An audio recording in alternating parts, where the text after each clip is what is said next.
My name is Brian O'Hara, B-R-I-A-N, O''H-A-R-A. I am the Minneapolis Police Chief. At approximately 9:03 a.m. this morning, Minneapolis police received a report of a shooting involving federal law enforcement in the area of East 26th Street and Nicollet Avenue on the south side of the city.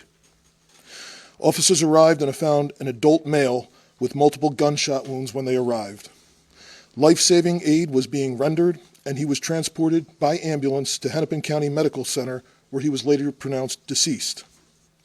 Based on the information that we have, which is very limited, this is a 37-year-old white male who is a Minneapolis resident, and we believe he is an American citizen. We have not been told any official reports of what has led up to the shooting, but we have seen the video that is circulating on social media. Our demand today is for those federal agencies that are operating in our city to do so with the same discipline, humanity, and integrity that effective law enforcement in this country demands. We urge everyone to remain peaceful. We recognize that there is a lot of anger and a lot of questions around what has happened, but we need people to remain peaceful. In the area, we have an unlawful assembly at this time. Minneapolis police have given multiple warnings for the crowd to disperse. We are asking for people to avoid the area and to leave if you are there. We have requested mutual aid from the Minnesota State Patrol and from all our local and county regional partners. We ask everyone to remain calm and to please do not destroy our own city.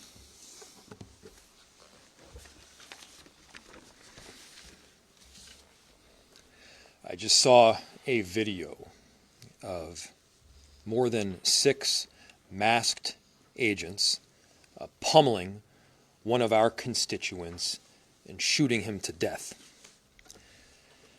How many more residents, how many more Americans need to die or get badly hurt for this operation to end? How many more lives need to be lost before this administration realizes that a political and partisan narrative is not as important as American values? How many times must local and national leaders must plead with you, Donald Trump, to end this operation and recognize that this is not creating safety in our city? As you'll hear from Director Sayer in just a second, we have seen these kinds of operations in other places, in other countries, but not here in America.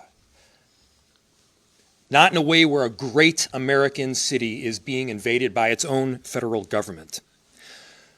I'm done being told that our community members are responsible for the vitriol in our streets. I'm done being told that our local elected officials are solely responsible for turning down the temperature. Just yesterday, we saw 15,000 people peacefully protesting in the streets, speaking out, standing up for their neighbors. Not a single broken window, not a single injury. Those peaceful protests embody the very principles that both Minneapolis and America was founded upon.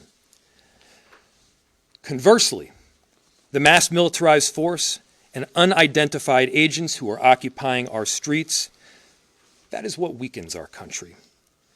That is what erodes trust in both law enforcement and in democracy itself. So to everyone listening, stand with Minneapolis.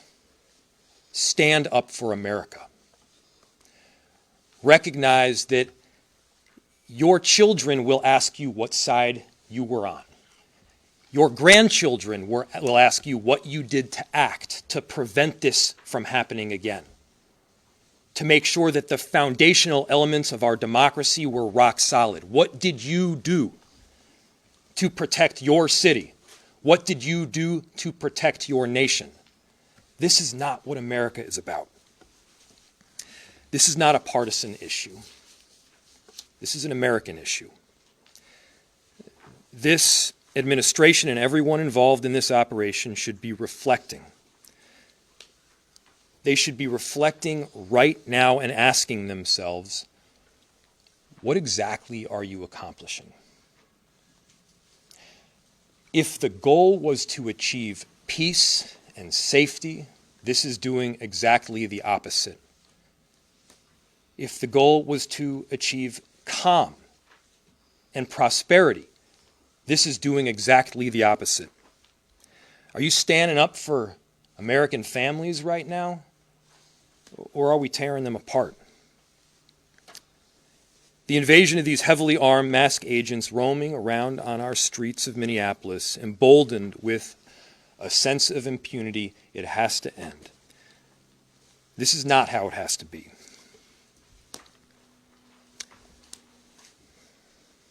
So, to President Trump, this is a moment to act like a leader. Put Minneapolis, put America first in this moment. Let's achieve peace. Let's end this operation, and I'm telling you, our city will come back. Safety will be restored. We're asking for you to take action now to remove these federal agents. Director Sayer.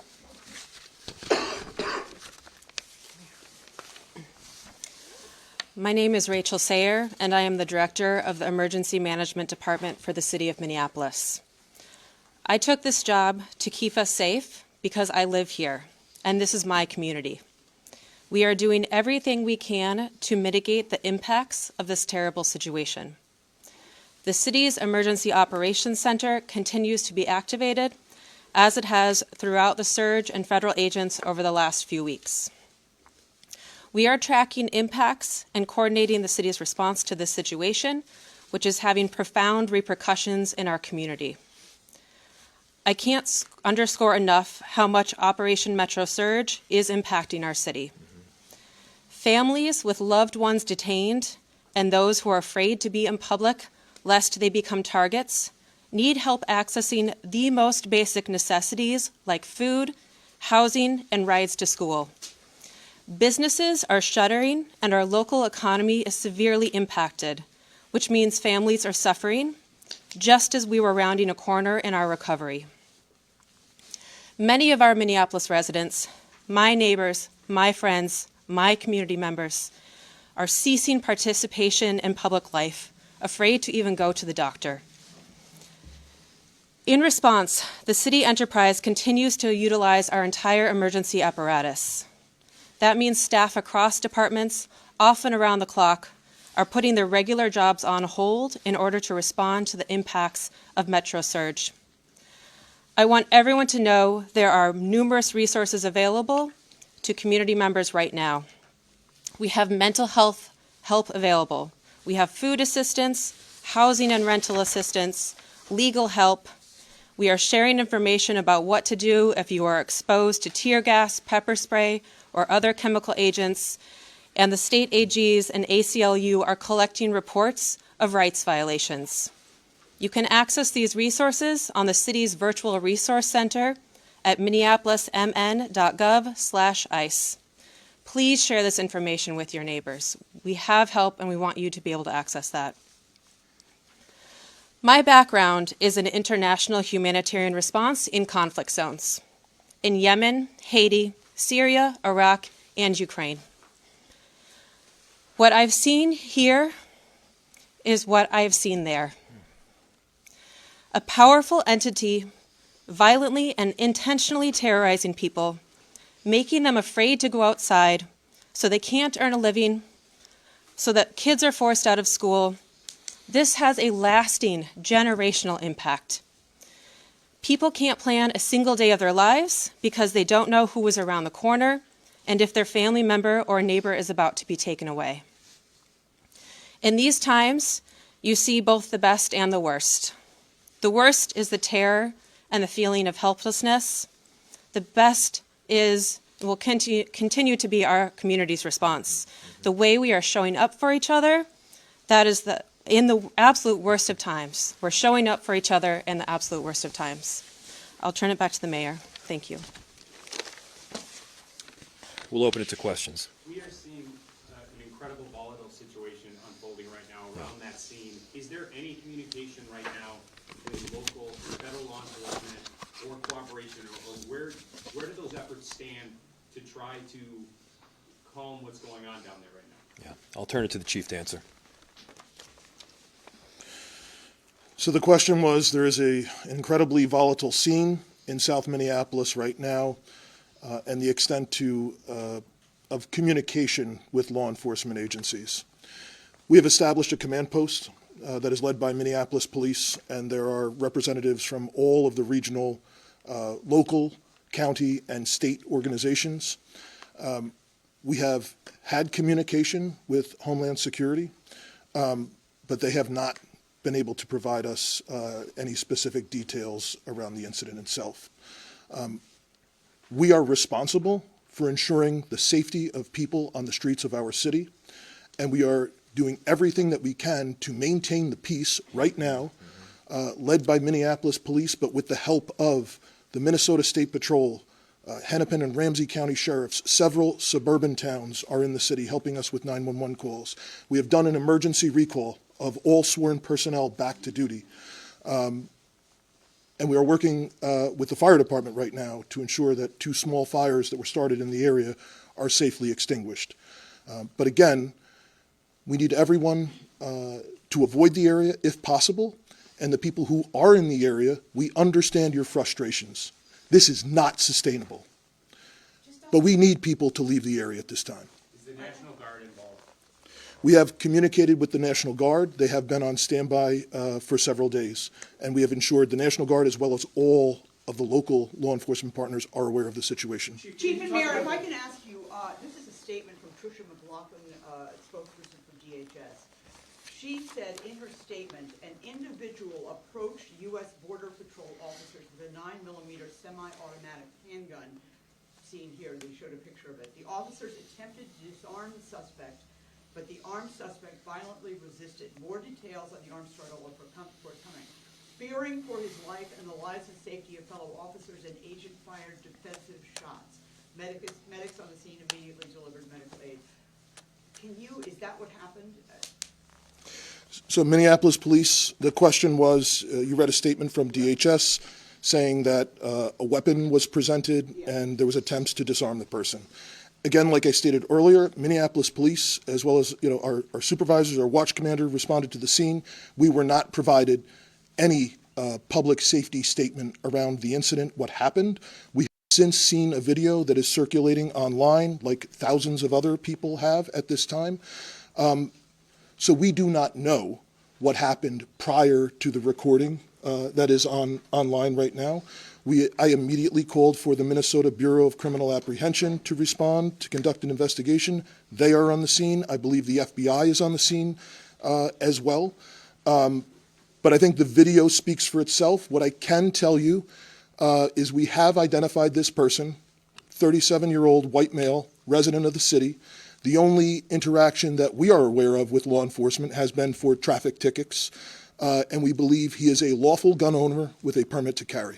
Chief, can you clarify, was MPD cut out of this investigation? Has the BCA been cut out, like we've seen from the 2 previous shootings? The question was, has MPD been cut out of the investigation, and has the BCA been cut out? As I stated, I immediately requested the BCA to respond. It's my understanding that they are on the scene. I have not heard anything otherwise. There was initially some information was relayed to me over the radio that our officers were told that they were either not needed or could leave, and I gave a direct order to ensure that Minneapolis Police maintain the scene, as well as other state and local law enforcement. Can you talk about the discrepancy? Do you know whether it was multiple officers involved in the shooting or one officer? And do you know their whereabouts? Are they in custody at all, or still on the scene? So the question was is there multiple officers involved in the shooting? That is the preliminary information. That is our understanding, that it was more than one law enforcement officer involved in the discharge. And again, there is public video that shows several law enforcement officers in a scuffle with someone. Can you talk about the discrepancy? The initial reports said that the victim here was 51 years old. The information that you have, where's that from? So the question was, the initial reports said the victim was 51.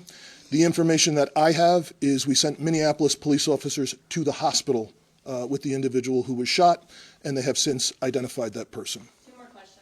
Do you have a name of the individual who was shot? I do, and I'm not releasing it.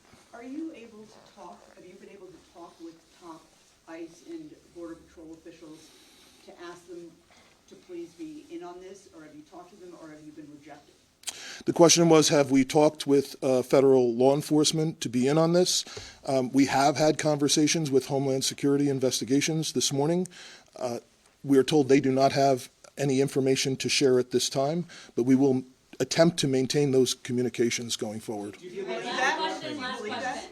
Last Do question. you believe that they have no information to share at this time? The question was, do I believe that they have no information to share at this time?